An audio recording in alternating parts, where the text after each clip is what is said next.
Well, good morning. Morning. Michael and Israel here with another Tech Tuesday. Hope everybody had number one, a safe, but a great Labor Day weekend. Um, Enjoyed some downtime. Did you come in yesterday? A few minutes. I knew it. Knew it. Couldn't stay away.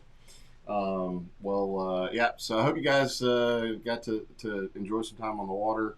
Obviously, for all of us that live down south, we've still got a lot of great weather to go. But I know for other parts of the region, this really kind of starts pretty close to the end of boating season. So I don't know. We're gonna have a mild winter. We gonna be boating into like December this year. I haven't been paying enough attention. I got too much other stuff going on. So. All right, guys, get some questions in here. We'll do the best we can to answer them. I already see one, and if I don't get any more, then I got a few that I think would be kind of fun to talk about. So let's jump in with. All right. So why do we sell new boat trailers with rusty rims? I'm not 100% sure. Which trailer you're referring to. Um, Or did you buy one and it had a rusty rim, or are you looking at one here that has a rusty rim? yeah, I have to get some perspective, I suppose. We don't intentionally try to yeah, sell anybody one with rusty wheels, but they do have warranties. So if you've got yeah, rusty rims, we can take a look at them and see if we yeah. I don't know. can do something with that. I mean, If I got that's one out there for sale with a rusty rim, just let me know where you saw it, and I'm gonna take a look at it. So, yeah. who knows? We definitely. I don't know. Oof, that must be important. I'll put that on silent. And I know we've got, if it's our pontoon trailers, we buy a lot of those in bulk. So I don't know, but I mean it still shouldn't be rusted sitting on our lot. So, but yeah, I mean give us a shout and we'll definitely make it right. So Yeah, swing by. We'll take a look at it. yeah, yeah. Um, that is not a issue at all. All right.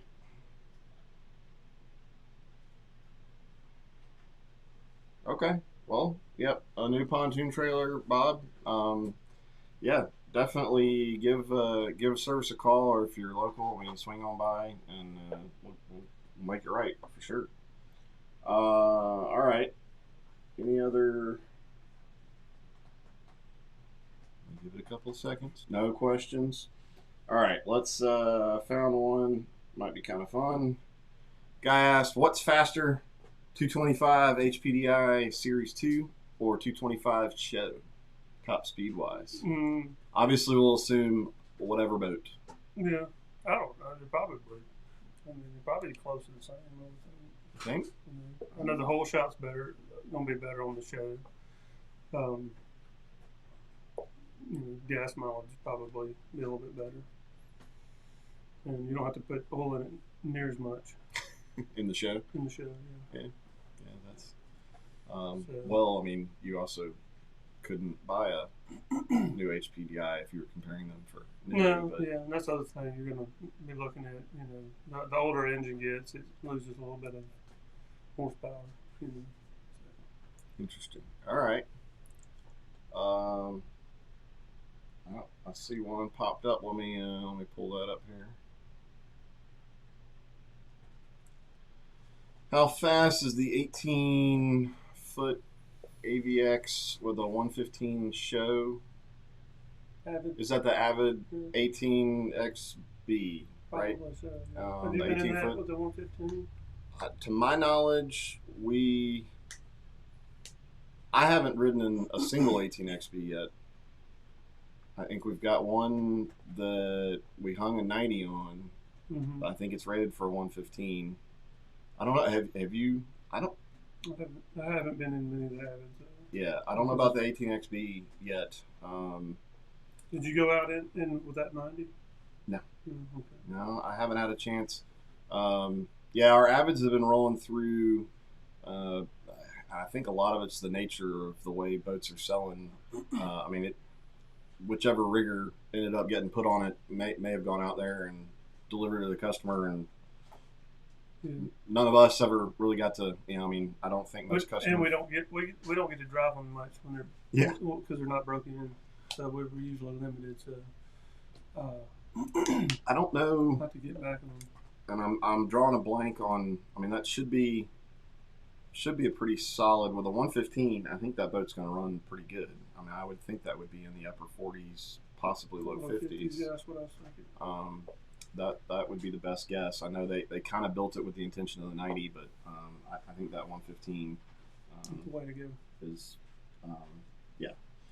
So I'm waiting. As a video guy and wanting to go have some fun, I'm waiting for the opportunity. But I think Brett went out and won with a 115, and it was. I think he said it went.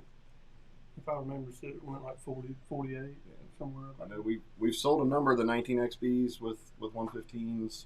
And that was with like 3 people in it. Yeah. So I don't know. I'm anxious. It's been tough to get out and really do kind of boat reviews and all that kind of stuff because pretty much boats are coming in, they're going out. Although we just got a shipment of Avids, I think this morning. Yeah, we did. I know the last shipment, most of them were sold. We've got a couple of stock boats. We've actually got a couple of 18XBs. So quite a few boats. All right. Let's throw this one up there. Any advice on where to start looking for a fix? A 2015 Yamaha 150 4-stroke out of the blue. The throttle was so difficult to put in reverse. He's worried that he'd break the shifter off. A little easier in forward. Worked fine 3 weeks ago. Any ideas where to start trying to figure that one out? Well, I would probably ask, where this guy is, number one. I'm assuming you're implying like salt water. Salt water, yeah. So if it's salt water, I mean, it could be a number of things, but my first inclination is the shift shaft is seasoned up somewhere, and that's have to pull the power head to get that out. Could be a cable. If it's a cable, a lot of times you can just disconnect it and then shift it by hand. See how easy or hard it is by hand. So that'd be a good place to start. And if it's neither of those, and it's still hard at the shifter with the cable undone or something like that, or if it's still hard at the motor side with it unhooked, then I would kind of be leaning towards the shift shaft. If it's easy and it's still hard to move the thing, it's either going to be a cable or something in the control box itself. But I have seen on some of these Yamahas like a bolt to come loose and something fall into the cowling and actually get jammed under the shift shaft. Oh. So, yeah. So just at least start with pulling your cowling off and inspecting everything. Yep. All right. Now this is the last one I got. Let's see where we go with this. Running a 99 Pantera Classic with a 2002 Mercury. 25 Tempest. The whole shot is awful. Once I'm on plane, 5,300 RPM at 60 miles an hour. I've adjusted the motor up, down, doesn't help. Good compression. What prop are you guys running? This was in the Bass Cat group. And I guess I would expand that to any thoughts on how to get the most out of that setup. Well, it looks like he's running too big of a prop. Good place to start is to go down a pitch. I would say maybe 20, 24. I don't know if I'd go much lower than that. And sometimes people running props, they got 25. 25 might be a good prop, but it may be beat up. He's got a bend here or something like that. It can cause some problems. So sometimes it can lose RPMs. Most of the time, you gain RPMs when you lose cut and you just don't get any speed. So I would think a 24 Tempest plus would work really well. Sometimes you can go to a 4-blade on some of those Bass Cats, and then you have to jack that motor up a little bit. But with a 200, if it's running right and you're running the right RPMs, it's probably about 5,700 on that engine. You know, you should be. You know, I would at least think you'd be mid 60s. All right. But sometimes, excuse me, sometimes those 2.5 liters, which I'm assuming that's what this is, and I got an employee that actually just bought an older Skeeter and it's got the same engine. And he's had some difficulty getting over 60 miles an hour as well, and he's tried different props, but I suspect that maybe his tuner's dropped on his, and the same thing could be the case. You know, for this one, they're notorious about if you hit something, you know, like a log or something, and it jerks that motor hard. Sometimes it's only got 4 bolts holding the tuner. Oh. Yeah, and it'll break that tuner off, and it'll just drop down and actually close up the where the air flows. Hmm. You know, and so Interesting. it can cause hole shot issues, which is what he's got, hole shot problems. And then it seems longer the day goes by, the worse it gets. You know, the hotter the motor is and the hotter the day is, it'll get worse and worse. So that's usually either tuner's burned out or it's broken and falling. The bolts are broken and it's falling down. That doesn't sound good at all. No. All right. Well, that's all I've got for questions. Bob, definitely, I'd say if you're still on, give a call to our service manager and figure out the game plan. And you can actually text our line as well. Yeah. If we don't answer, people will call. But there's a lot going on. We're not ignoring you, and even if you leave a message, sometimes it takes a while to get back to you.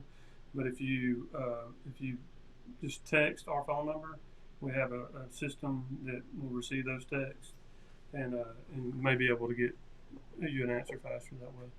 All right. Well, guys, thanks for tuning in today, and thanks for some questions, and hopefully something was helpful.